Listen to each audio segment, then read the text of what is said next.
نحمده ونصلي على رسوله الكريم أما بعد أعوذ بالله من الشيطان الرجيم بسم الله الرحمن الرحيم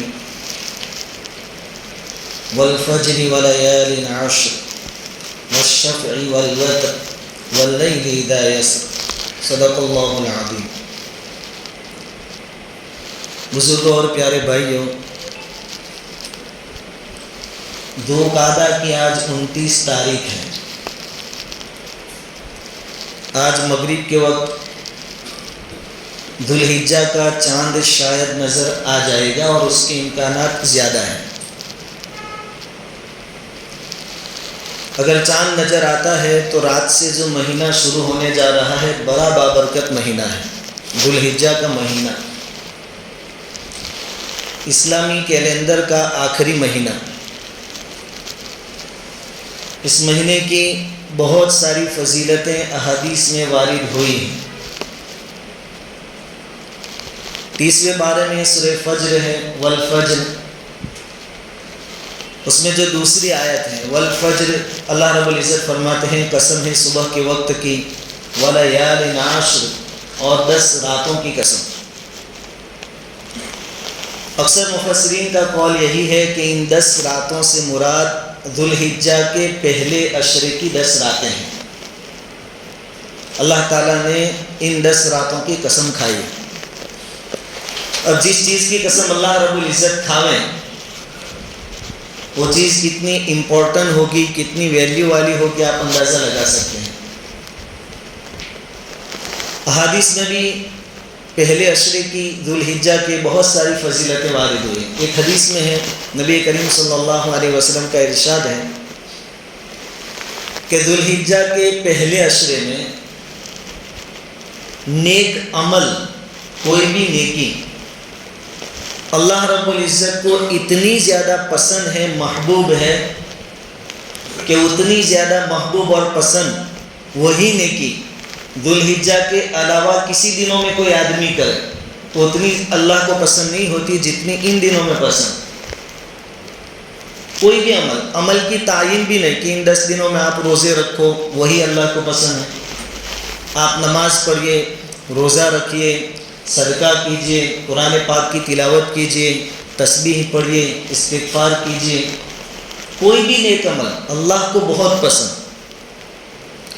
صحابہ کرام رضوان اللہ تعالی علیہم اجمعین نے عرض کیا کہ اللہ کے رسول صلی اللہ علیہ وسلم، آپ فرماتے ہیں کہ ان 10 دنوں میں پہلے عشرے میں اللہ تعالیٰ کو نیک عمل بہت پسند ہے دوسرے دنوں کے مقابلے میں، تو کیا جہاد بھی کوئی آدمی ذوالحجہ کے علاوہ دوسرے دنوں میں کرے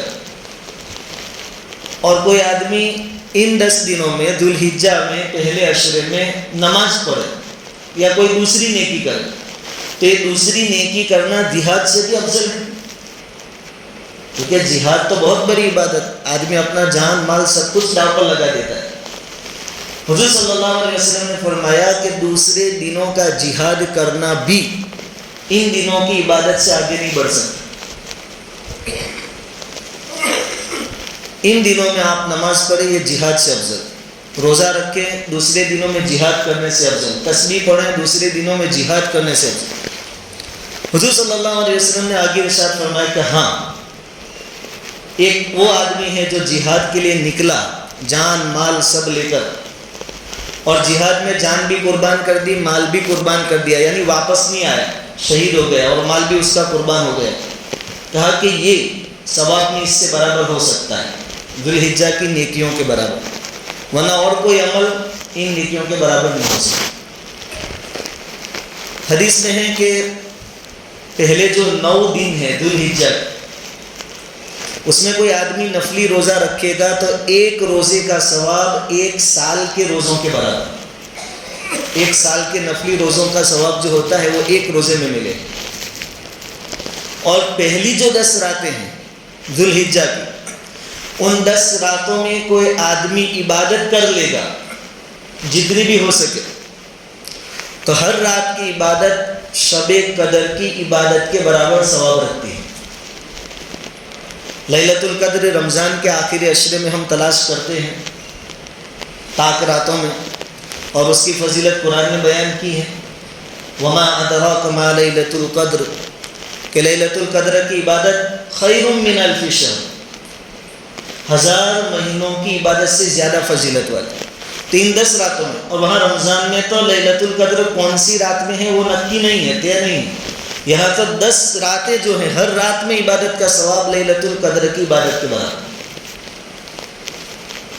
اور یہ ثواب کیا ہے، نیک اعمال کیا ہے، وہ تو آخرت میں پتہ چلے گا۔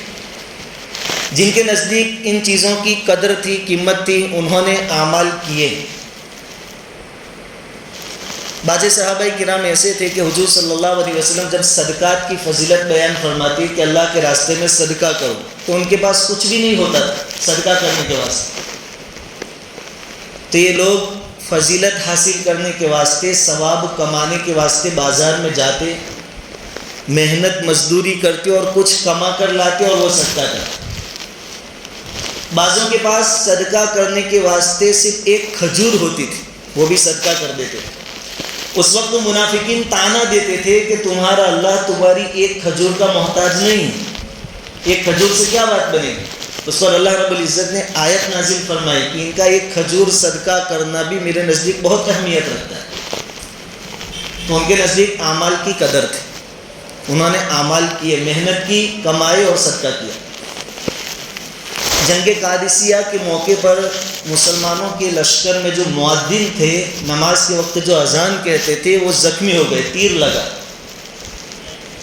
اب اذان دینا یہ بھی بہت بڑی عبادت ہے، چاہے ہم اس کا ویلیو سمجھتے نہیں، ہم تو نماز اذان کے وقت ٹی وی بھی بند نہیں کرتے، موبائل بھی نہیں چھوڑ سکتے، باتیں بند نہیں کر سکتے۔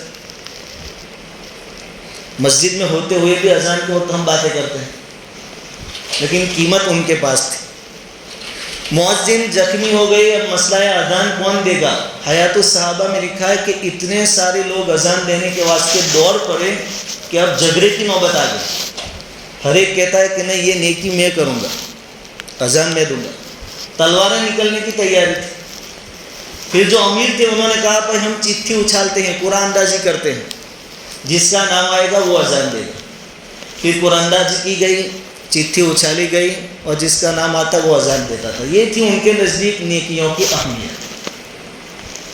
ہمارے نزدیک یہ مسئلہ نہیں رہا، ہمیں جو دکھتا ہے وہ ہمارے اعتبار سے بکتا ہے۔ ثواب کیا ہے، آخرت کیا ہے، اس کی طرف ہمارا زیادہ دھیان نہیں ہے۔ مادہ پرست لوگ ہم ہو گئے۔ یہ تو مرد تھے جو نیکیوں کے پیچھے بھاگتے تھے، دوڑتے تھے۔ اس زمانے کی عورتیں بھی نیکیوں کے معاملے میں پیچھے نہیں رہتی تھی۔ حضور صلی اللہ علیہ وسلم کی ازواج جو ہے، یعنی ہماری مائیں جو ہیں،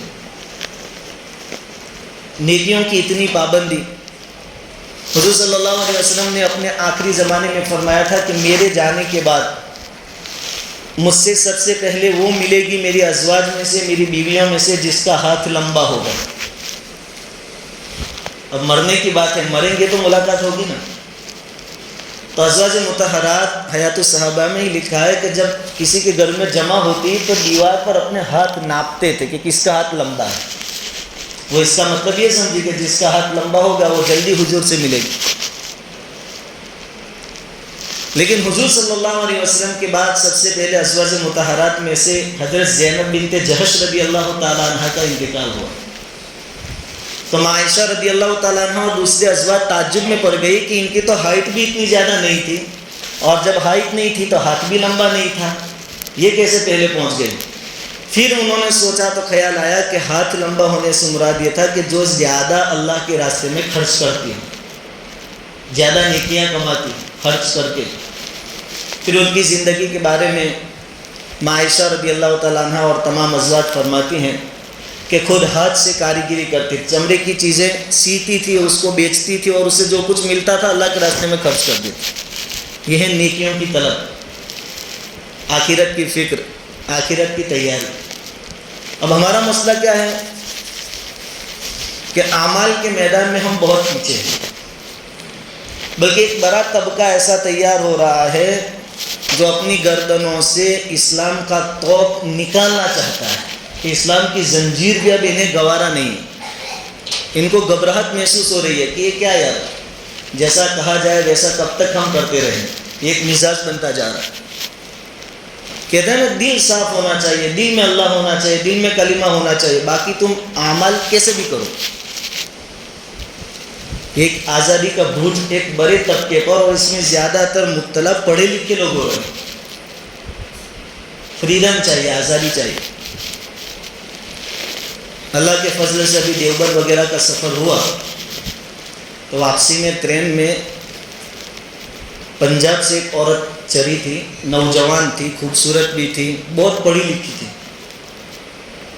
ابھی آزادی کہاں تک لے جائے گی آپ اندازہ لگائے، اس لیے میں بات کہہ رہا ہوں کہ اپنے آس پاس سیٹوں پر جتنے بھی بیٹھے تھے، یہ گویا اپنی زبان میں ان کو دعوت دے رہی تھی۔ کیا کہہ رہی تھی کہ میں ہر 2-3 مہینے میں پنجاب سے بامبے آتی ہوں، وہاں کچھ ان کے دھرم گروؤں کی کلاسز چلتے ہیں، اور وہاں کیا ان کو بتلایا جاتا ہے، یہ بتلایا جاتا ہے کہ جتنے نبی آئے یا ہر مذہب میں بڑے بڑے جو لوگ آئے، انہوں نے نعوذ باللہ خواہ مخواہ ہم کو باندھے رکھا ہے، اور ہم ایسے مجبور ہو گئے ہیں کہ وہ جو کہے وہی ہم کر رہے ہیں۔ حالانکہ ہمیں جس کے ہاتھ میں جال ہے، یعنی اللہ جو مین سپر پاور ہے، وہاں تک پہنچنا چاہیے، بیچ میں جو بندھن ہے اس کی کوئی ضرورت نہیں، اس کو کاٹ دینا چاہیے، یہ اس کے الفاظ تھے۔ پھر 1-2 گھنٹے تک گفتگو سننے کے بعد میں نے مختصراً دعوت بھی دی کہ دیکھو آپ جو چیز چاہ رہے ہیں، اصل سپر پاور تک آپ کو پہنچنا ہے تو آپ ہمارے نبی صلی اللہ علیہ وسلم کی زندگی پڑھیے اور آپ کی تعلیم پڑھیے، آپ انشاءاللہ بہت جلدی پہنچ جائیں گے۔ لیکن چونکہ ہمارے ملک میں ماحول ایسا بنا دیا گیا ہے، وہ کہہ رہی ہے کہ میں بھگوت گیتا بھی پڑھتی ہوں، بائبل بھی پڑھتی ہوں، لیکن جب میں نے قرآن کی بات کہی، حضور کی بات کہی، تو اس نے منہ بگاڑا، اس کے لیے تیار نہیں۔ خیر ہم دعا کر سکتے ہیں اللہ تعالیٰ ان کو ہدایت دے، لیکن خلاصہ یہ ہے کہ اب لوگ اسلامی زنجیر کو اپنے گلے سے نکالنا چاہتے ہیں، اور دوسری طرف حضور فرماتے ہیں کہ تم لوگ دوڑتے ہوئے جہنم کی طرف جا رہے ہو، میں تمہاری کمر پکڑ پکڑ کر تم کو جہنم سے بچا رہا ہوں۔ تو اپنے آپ کو شریعت کے تابع کریں، ان دنوں میں جو اعمال کی فضیلت ہے اس کو حاصل کرنے کی کوشش کریں، یہ کام آنے والی چیزیں ہیں دنیا اور آخرت۔ اور آزادی کے نام پر ایک شارٹ کٹ راستہ کیا اپنا لیا ہے جس میں کچھ کرنا نہ پڑے، محنت نہ ہو۔ وہاں سے پھر گنگوہ جانا ہوا، سہارنپور سے گنگوہ میں ایک بڑی شخصیت جو مدفون ہے محمود الحسن گنگوہی رحمۃ اللہ علیہ، لیکن ان کے علاوہ بھی ایک بہت بڑی شخصیت وہاں مدفون ہے، شاہ عبد القدوس رحمۃ اللہ علیہ۔ ان کے بارے میں آتا ہے کہ ہمارے تصوف کے جو 4 سلسلے ہیں، نقشبندیہ، سہروردیہ، قادریہ، چشتیہ، چاروں میں ان کو خلافت ملی تھی، اتنی بڑی شخصیت۔ ان کا جو مزار ہے تقریباً 6 قبریں ایک ساتھ ہیں۔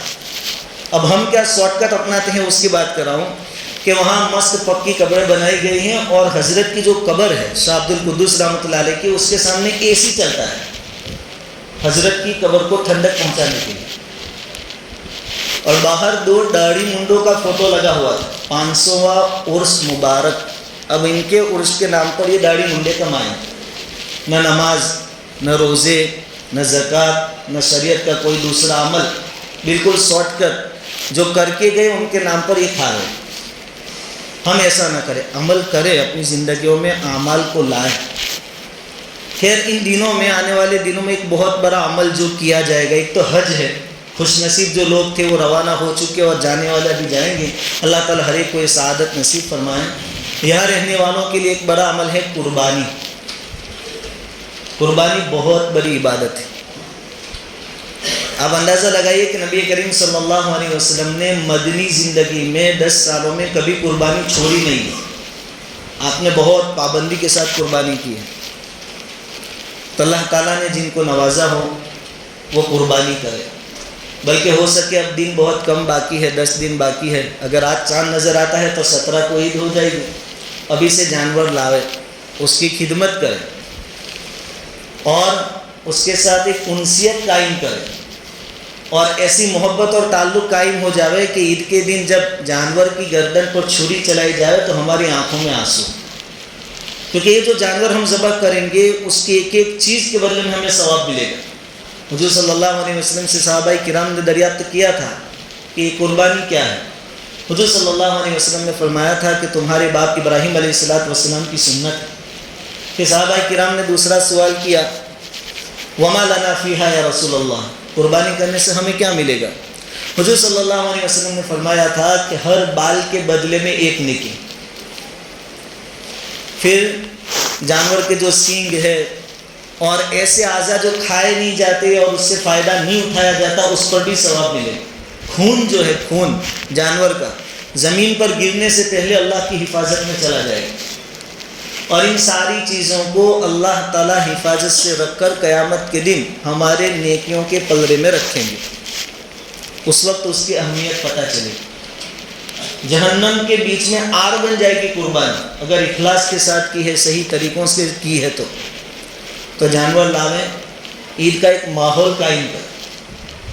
آج ایک فکر یہ بھی عام کی جا رہی ہے کہ بیچارے بے زبان جانوروں کو مار کر اللہ کیسے راضی ہو. یہ بیوقوف بنانے کے دھندے ہیں سب.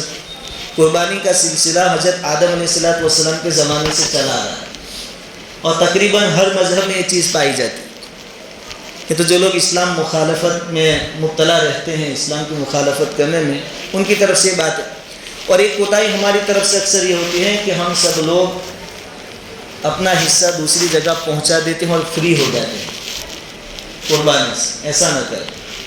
حضور صلی اللہ علیہ وسلم نے کیا فرمایا کہ آدمی ہو سکے تو اپنے ہاتھوں سے جانور کو ذبح کرے, اور اگر اپنے ہاتھوں سے ذبح نہیں کر سکتا تو کم سے کم جب اس کا جانور ذبح کیا جائے وہاں موجود رہے.